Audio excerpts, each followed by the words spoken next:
Finally, the first volume of Stranger Things 5 has dropped, and my goodness, this show is lit. After 10 years being one of the main draws of Netflix, and as of last year, a stage play and a VR video game, this once small personal project of two brothers who made a love letter to the things they grew up with has now grown into a thriving franchise that has made a huge impact on pop culture today. In this spoiler-heavy review, I would like to share my thoughts about Volume 1, both positive and negative, then speculate which characters I think will kick the bucket. This is quite the exciting time we are in, and if you enjoyed today's video, be sure to hit the like and subscribe buttons. And with that said, let's talk. Hey everyone, Air here to share with you what I think about Stranger Things 5 Volume 1. I do apologize for the hiatus. I wanted to spend time with my family for Thanksgiving and then some. But for those of you who don't know, Stranger Things is a supernatural sci-fi horror show exclusive to Netflix, which made its debut back in July 15th, 2016. Created by twin brothers Matt and Ross Duffer, the show is centered around a fictional, mundane town of Hawkins, Indiana, focused on four middle school boys who love to play Dungeons and Dragons. Until one fateful night, one of those boys, Will Byers, was taken by an unknown entity. Sometime later, while looking for Will, the three boys found a mysterious girl with psychic abilities, and from there, an unforgettable adventure begins, dealing with alternate dimensions, monsters, giant entities, military involvement, and countless homages and references to 80s and 90s pop culture. Even icons who made a huge comeback, like Winona Ryder from Beetlejuice and Edward Scissorhands, is in this show. So jumping into this season, starting with the positives thus far, I really like how the beginning of the season kicks off with escalation. The main characters have been adamantly looking for the villain from last season, nicknamed Vecna, to stop him from destroying Hawkins and taking over the world. While working in the shadows to avoid discovery by the military, who has quarantined their town because of the ending of last season's explosive finale of Vecna opening 4 gates to the Upside Down. Speaking of the iconic alternate corrupted dimension, this right here looks the best out of all the rest of the seasons. My main gripe from those previous seasons was that the Upside Down was too dark a lot of times and I couldn't see too much of what was going on and had to turn up the contrast on my television. But ever since season 4, I have enjoyed the aesthetic of the Upside Down a lot more. Add to that Eddie Munson's guitar solo of Metallica's song Master of Puppets with the lightning in the background, chef's kiss. This season dishes out a lot more action than drama.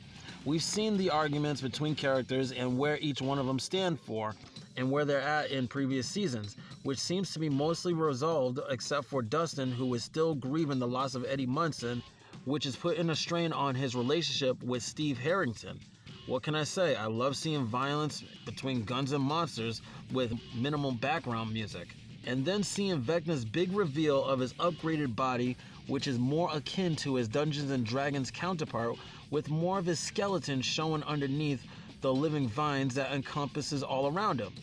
One more main positive with this volume that is the main highlight of this season is the scared boy who was taken back in season 1, Will Byers, finally has his biggest moment in the show when he finally lets go of his fear of rejection from someone he loves, only then for his latent powers to be activated, saving 3 of his friends' lives. His fierce look and striking pose as he single-handed holds and destroys 3 Demogorgons. My jaw was on the floor in shock and awe because of how cool Will looks, only to then realize how much more powerful he is compared to 11, but that is my speculation. I'm very happy with the show's callbacks and many Easter eggs, especially to the stage play, which is, according to the Duffer Brothers, canon to the storyline. Some of the new characters, like Derek Turnbow, played by Jake Connolly, instantly became a fan favorite, but my favorite character will always be Erica Sinclair, played by Priya Ferguson. However, the one big gripe I have, which I'm glad I'm not the only one, is the scene of what happened to Will when he first went into the Upside Down. I'll keep it brief. Vecna places a vine down Will's mouth while unconscious. The kid was grunting, convulsing, and crying as he is ingesting the dark particles. I truly wish the producers would have changed that scene or at least put a warning description at the beginning of the episode. Others state that the scene is not a big deal. I've seen and weighed both sides of the argument, and all I have to say is, 1, the vine could have originated from the ceiling instead of the floor, especially from the shot of Vecna talking to the unconscious Will. It's kind of suggestive if you're catching my flow. Almost, I can't really say too much about it. But with that detail specifically, could have avoided such a controversy to begin with. And two, this old saying that a picture is worth 1,000 words. I beg to ask, how about 2 minutes worth at 24 frames a second sound? How many words can you conjure up with that? So on a different note, here are my primary suspects on whom I kicked the bucket this season, starting with Robin Buckley, played by Maya Hawke. I think within the first volume sets up a more heartbreaking tragedy with her escapades to help destroy Vecna with the group while putting off spending time with her love interest. Plus, she was very vital, telling Will Byers exactly what he needed to finally letting go of his fears. I only ask what more as a character is needed other than a heartfelt apology to her girlfriend of not being there. Next on my list is Nancy Wheeler, played by Natalia Dyer. This character is a powerhouse when helping the team by creating and executing effective plans to take down Demogorgons and Vecna. With this selection, I fully agree with another YouTuber named Zaffy, go check out his channel, that by the loss of this character would quell the love triangle between her boyfriend Charlie Byers and Steve Harrington. Almost like Jean Grey back in X2, X-Men United, when she sacrificed herself to save her friends along with Cyclops and Wolverine. Lastly on my list is Will Byers, played by Noah Schnapp.